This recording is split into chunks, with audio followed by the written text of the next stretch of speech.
CDRI अकेली organisation नहीं है जिसने सिन्हा इलेक्ट्रो अनुसंधान केंद्र के कार्यों को देखते हुए अप्रिशिएट किया है।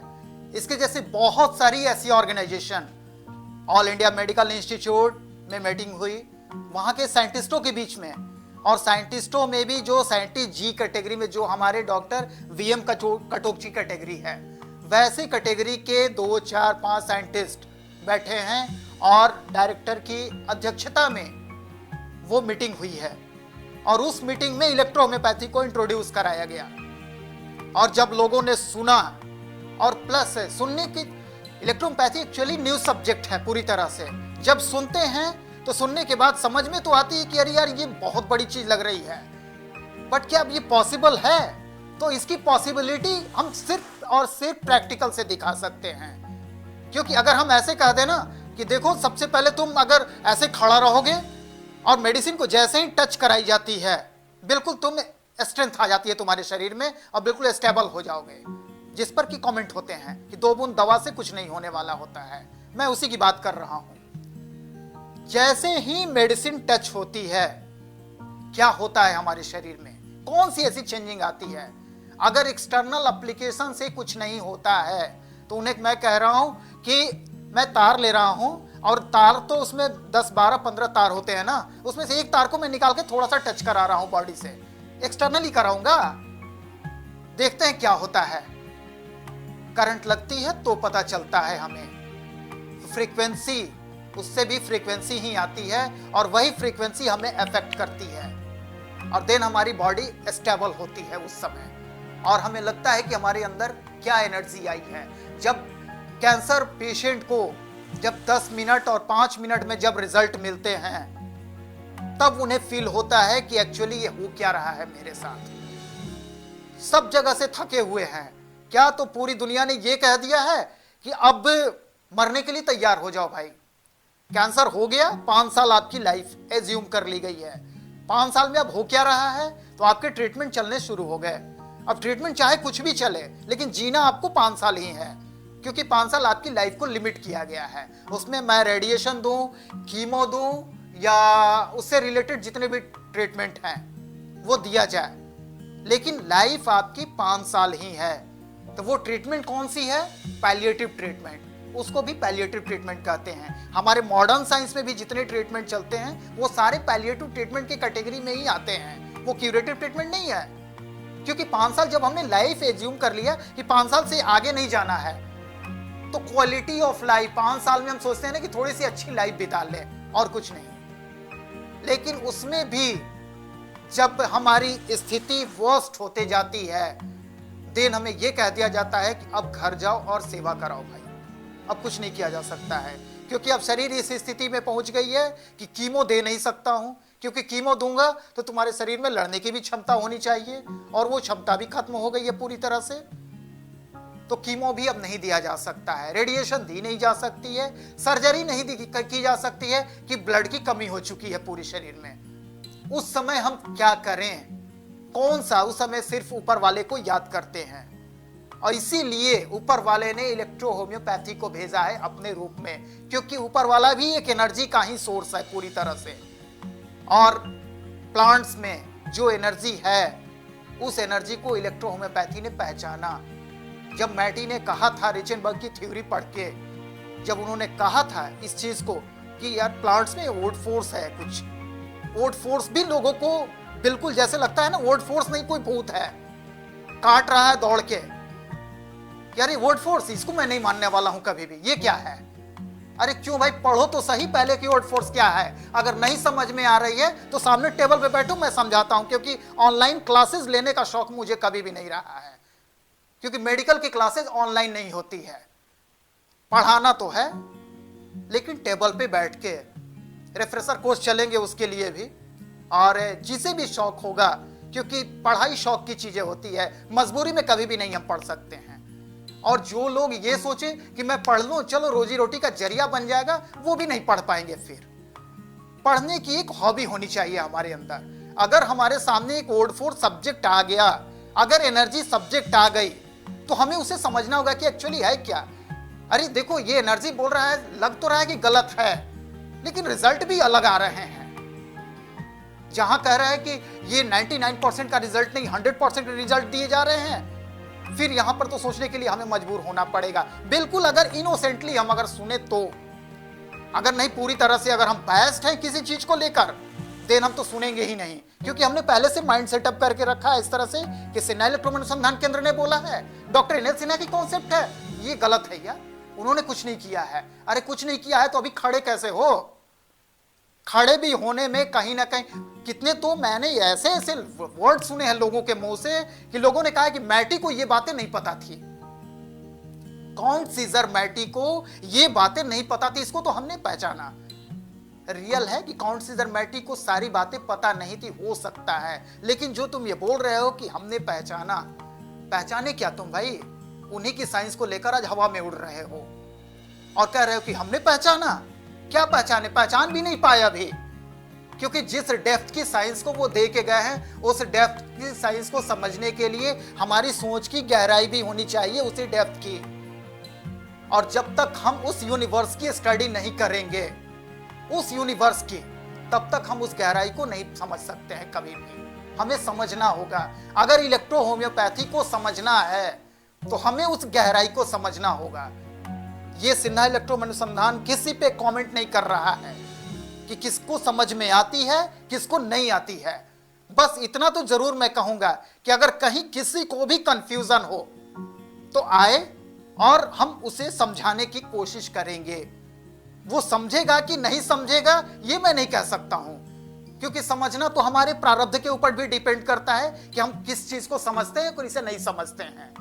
क्योंकि पढ़ाई भी जो हमारी होती है ना, वो एक पता नहीं क्यों मुझे जहां तक लगता है, जैसे कहा था ना कि डिजीज दो तरह की होती है, एक एक्वायर्ड एंड दूसरी जेनेटिक्स। दो बीमारियां हमेशा हमें लगती है। अगर हम मजबूरन अगर पढ़ रहे हैं, लोगों को दिखाने के लिए पढ़ रहे हैं, नौकरी के लिए पढ़ रहे हैं, तो ये एक्वायर्ड बीमारी कही जाती है। ये एक्वायर्ड है कैरेक्टर हमारा। एंड क्रॉनिक कैरेक्टर कि हमारी नौकरी लगे या ना लगे, हम 2 रुपए कमाएं या ना कमाएं, हम पढ़ना तो जरूर चाहेंगे उस चीज को, रिसर्च तो जरूर करेंगे। आज हमारे बिहार में भी एक डॉक्टर वशिष्ठ नारायण हुए, उनको लाइफ में कुछ नहीं मिला, लेकिन उनकी जो सोच थी, उन्होंने रिसर्च करना कभी नहीं छोड़ा। हमारे साइंटिस्टों की लाइफ हिस्ट्री आप पढ़ें, उन्होंने कभी भी नौकरी के लिए और पैसों के लिए काम नहीं किया, लेकिन उनकी सोच की गहराई, वो उनकी हॉबी थी। पढ़ना एक बीमारी होती है, ये भी एक बीमारी है। हमें यही बीमारी लगानी है अपने आप में। अगर ये बीमारी लग गई तब तो हम किसी भी सब्जेक्ट को समझने में सफल हो जाएंगे। हमें समझना होगा, बस हमें बीमारी ही लगानी है। किसी अच्छी चीज की बीमारी लगा लेना, दिक्कत क्या है? हम गलत से ही क्यों बीमारी अपने आप को लगा रहे हैं? जब एबनॉर्मल भी होना है तो हम किसी अच्छे चीज को लेके पागल बन जाएं।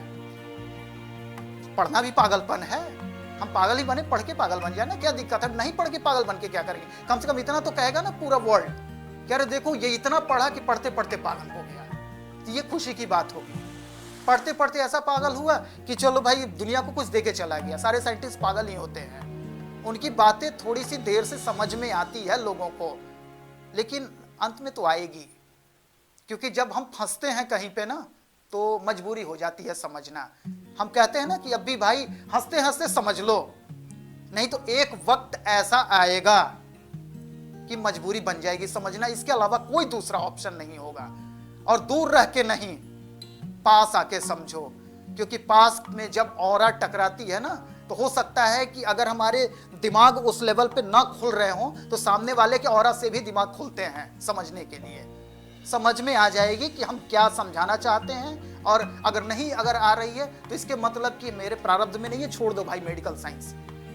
मेडिकल साइंस तुम्हारे बस की नहीं है, क्योंकि मेडिकल प्रोफेशन वर्ल्ड की सबसे हाईएस्ट प्रोफेशन कही जाती है।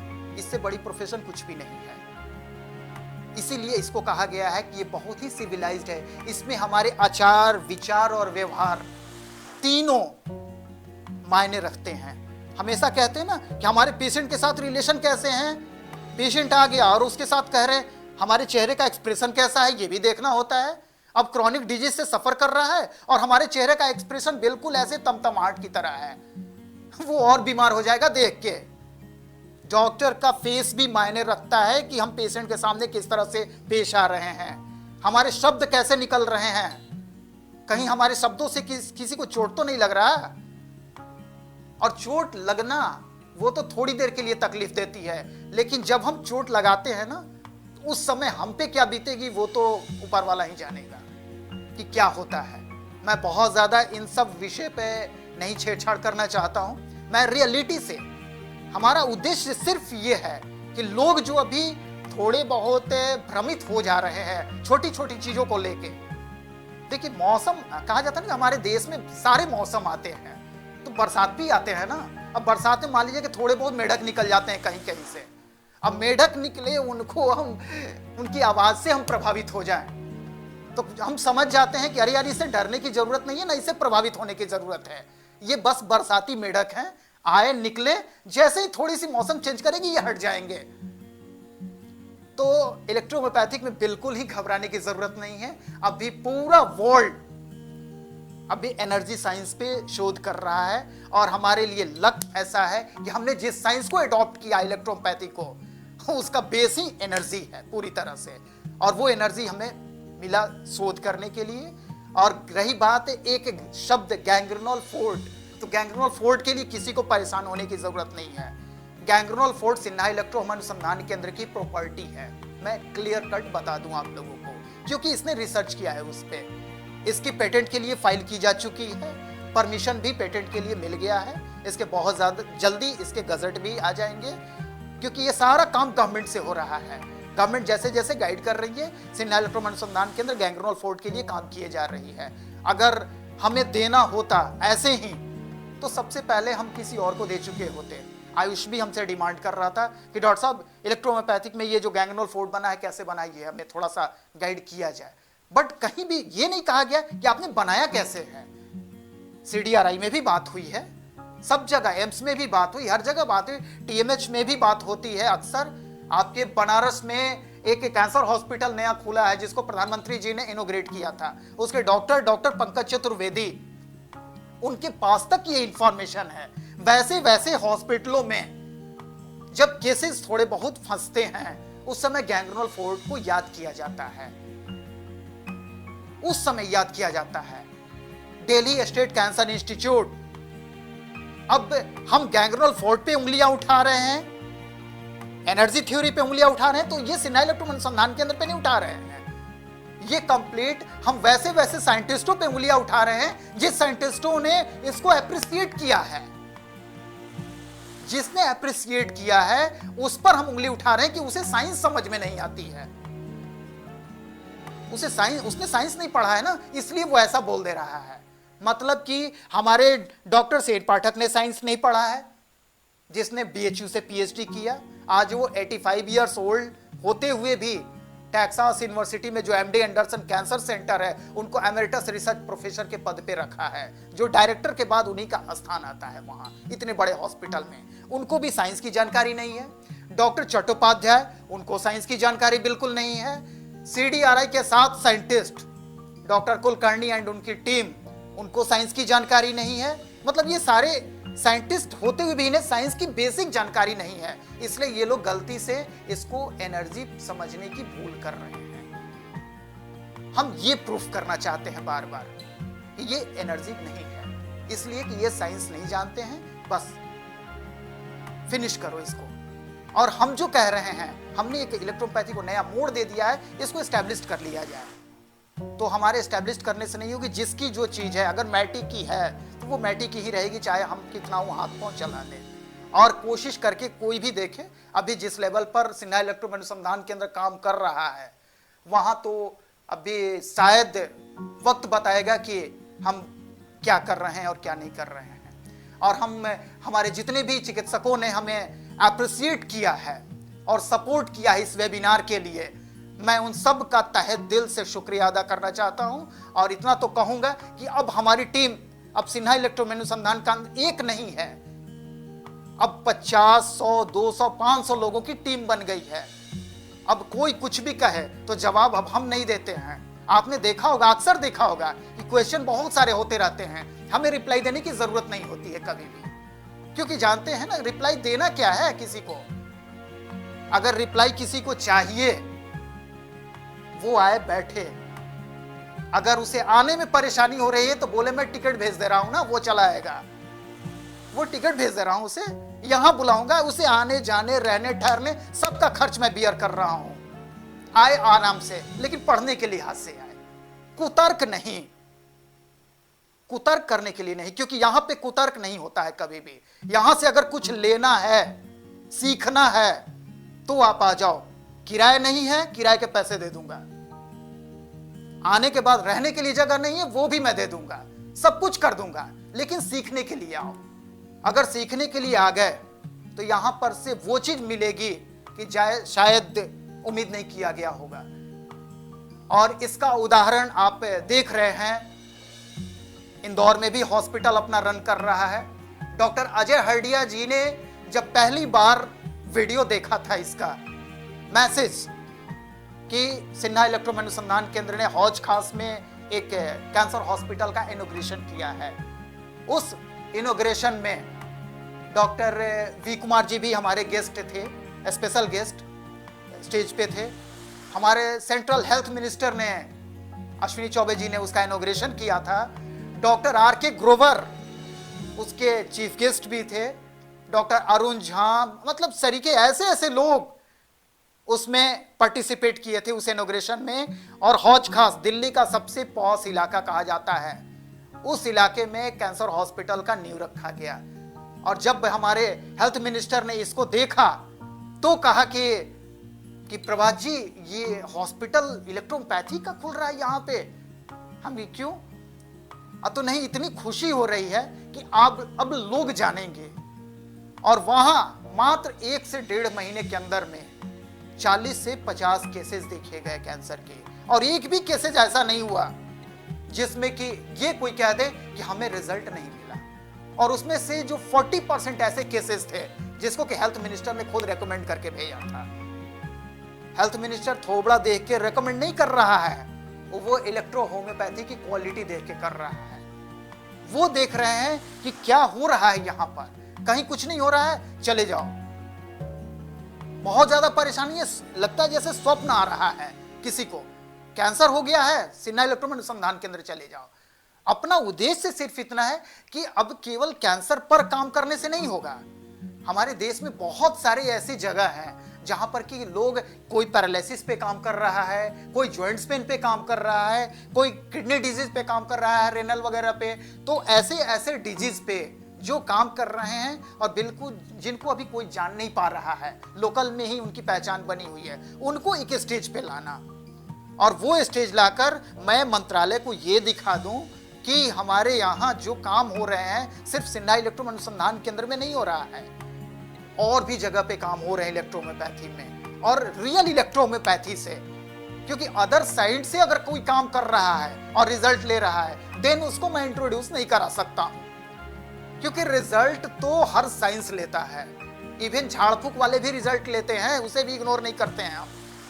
मंदिरों में जाते हैं, वहां भी जब माथा टेकते हैं ना, तो वहां भी बीमारियां ठीक हो जाती है।